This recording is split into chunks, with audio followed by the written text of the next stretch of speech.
can hear them. I hear them calling me. Oh,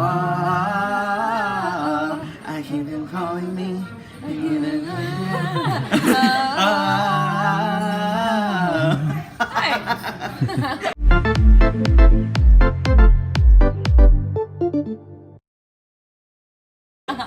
All right, and so hi everyone. I am with the lovely Greta Salóme.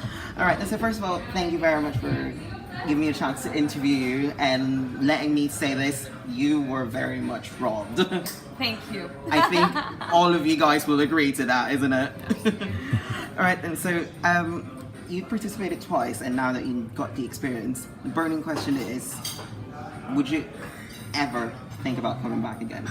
Holly and I, who has actually done this twice as well. Yes. In the same year as you as well. Well, she did 2016 and then she did 2011, the year before me. Mm-hmm. We were actually talking about this yesterday, and my answer is the same as hers. Absolutely, I would do it again.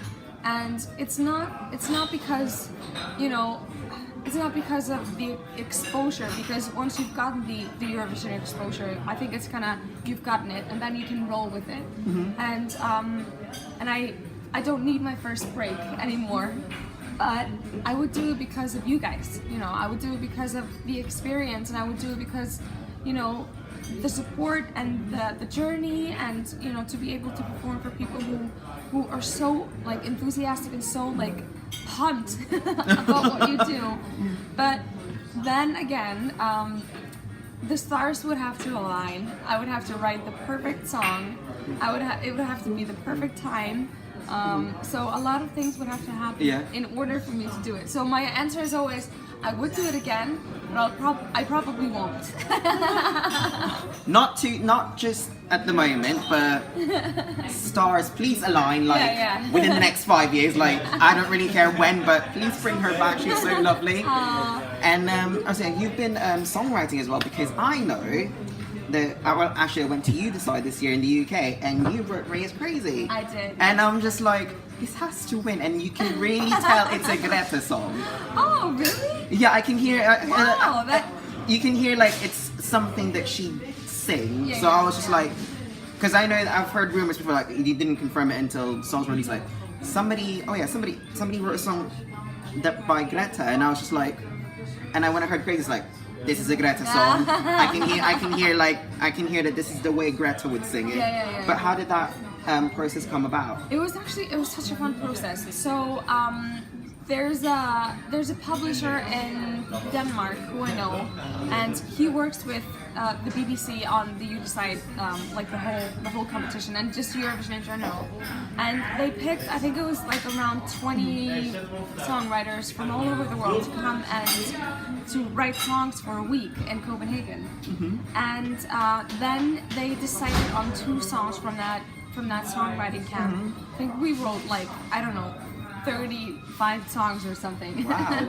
So they put us in teams of two people or 3 people for a day, and I was so fortunate enough to have, one of those songs was the song that I wrote with 2 amazing guys, Emil and Elshay, and so we and the song got chosen to participate in UDecide, but it's a completely different process there, and very different from everything that I'm used to, because as you've seen throughout Eurovision and throughout my journey, I write my own songs. I usually perform them myself.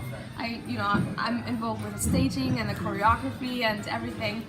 But with UDecide, once they picked your song, they pick the singer and the performer. They pick the staging and the dancing and all of that. So basically, I just showed up in Brighton, and I was just like, "Oh, okay. So that's so that's how they're doing it." Okay. Because you're not the only one that's done this. Emily did it last year as well with Lucy. And she did that song was Breathless as well. Oh yeah, such a good song. But would you do it if you had the chance to do what you did with Rhea? Would you do it again? Yeah, for sure. I mean, and with songwriting, it's I'm doing so much songwriting every single day that that's definitely something that I I would do, and I would not think twice if a country would ask me particularly and I have been asked, and I haven't been able to do it. So I wouldn't say that I could say it's just like I wouldn't think twice. But if I had the time, I would definitely do it because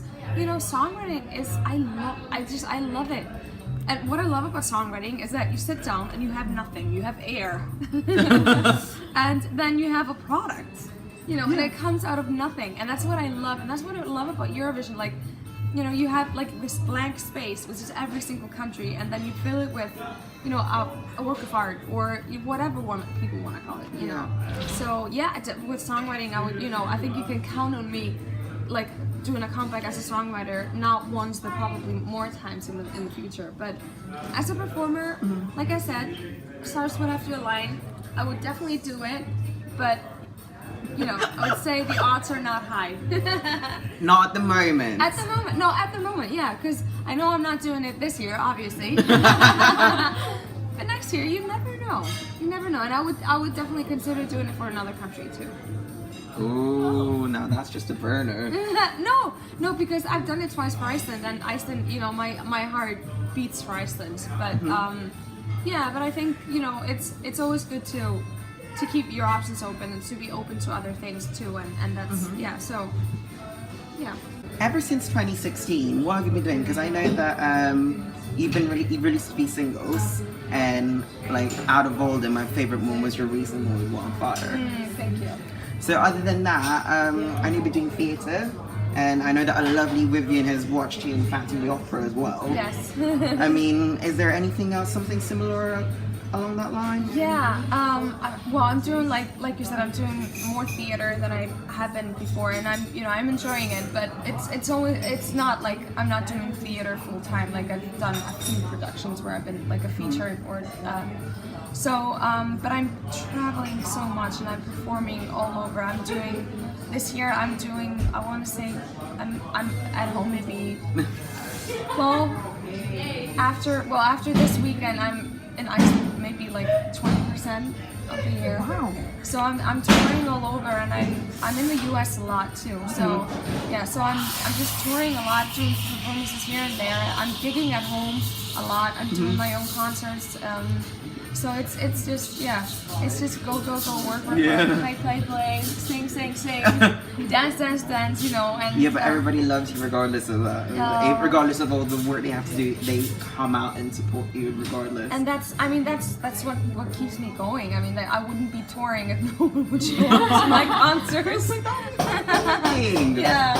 So it's just I would say it's been especially this year since January, it's been my most hectic year of my entire life.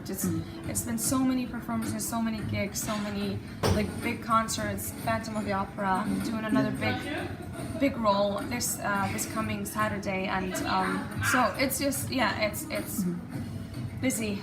Yeah.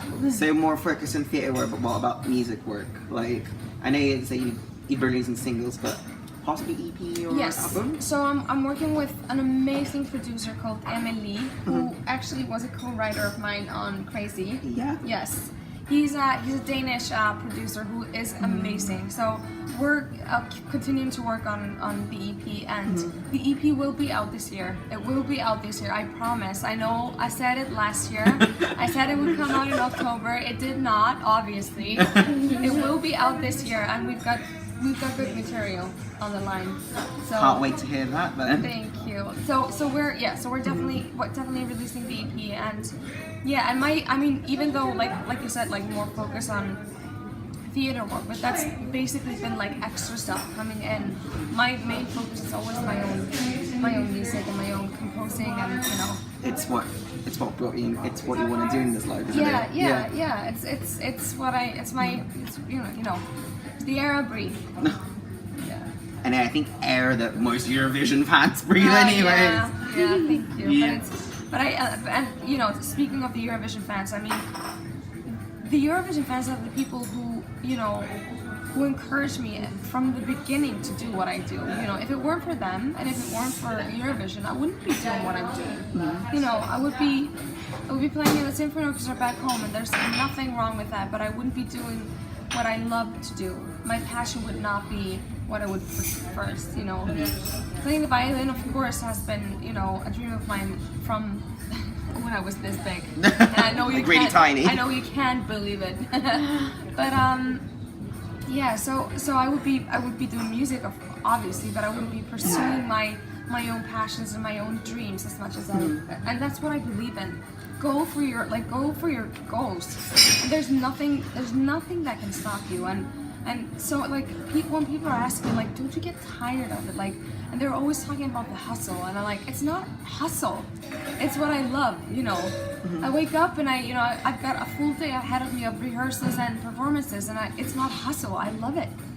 You know, I love what I do. I can generally say that there's nothing in the world that I would rather do than what I'm doing. So, especially right now, sitting with you guys, the people that follow what I do, there's nothing that I'd rather be doing. Aww. And I think all of us would agree with that. Oh. And lastly, just to cap this off, have you got a message to your fans over at our ESCXTRA.com? Yes, of course. So, you know, I've got, me and ESCXTRA, we go way back. Yeah, we're looking at you. Yeah.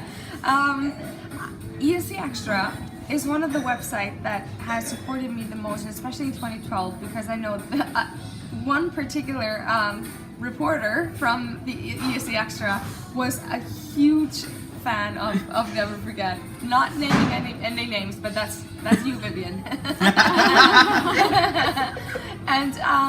And that's actually where, because she came to the finals in Iceland, where I won for the first time, and that's kind of when I realized, okay, this is bigger than I thought. Like, Eurovision is not just about like performing this song. It's more, there's so much like exposure. There's so much more to it than just you know, going up on stage and singing for 3 minutes. So ESCXTRA has been with me from the start, and the support I cannot even express. And it's not, I mean, it's the same for Vivi Blogs, it's the same for all these websites. Like, thank you. I mean, I've got nothing else to say than thank you. And you guys, you encourage me. You know, you encourage me as much as my family, because, you know, if it weren't for the people who, like I said, follow what I do and encourage me, I wouldn't be. Like I said, I wouldn't tour if no one would show up to my concerts. But no, thank you very much, and thank you very much for taking the time to have an interview with us. I really appreciate it. My pleasure. Thank you so much. Thank you for coming. Oh, thank you. Like, the invite was like, I have to see her. Like, I don't know when I'm gonna see her next. I was like, she needs to be told by myself that she got wrong. I need to tell her that. Like, that's me off the list. I'm content now. But I just want to say one thing about that. Like we were talking about earlier, because people are always telling me that I was robbed. And I mean, of course, you know, people did feel, and the general feeling was that, you know, Iceland should have qualified, and to have the whole arena scream Iceland when they were reading from the envelopes, I was just thinking like, whoa, you know, this is insane. But maybe I got robbed of a seat in the finals, but I got given the biggest opportunity of my life, and actually one of the most bittersweet but the most memorable moments of my life, and that was when the whole arena was screaming Iceland, even way before they got to the last envelopes. And then when I walked out of the arena, or out of the green room, there was like a group of maybe like 50 people crying, and I wouldn't have wanted to trade that in for a seat in the finals, and then nothing. And you know, to see the disappointment, it gave me also like the even more will to just do better and give you guys more material, and to do Eurovision again. You never know, you know. She's just teasing us now, isn't she? She's teasing us. Yeah, no, but that's so. Yeah, I got robbed of a seat in the finals, but I got given so much in return. And I can say, in retrospect, I would not want to have it the other way. Alright then. Okay. Alright then, well, thank you very much for interviewing us, Citizen. And if you guys liked the video, and if you did, then click the like and subscribe button.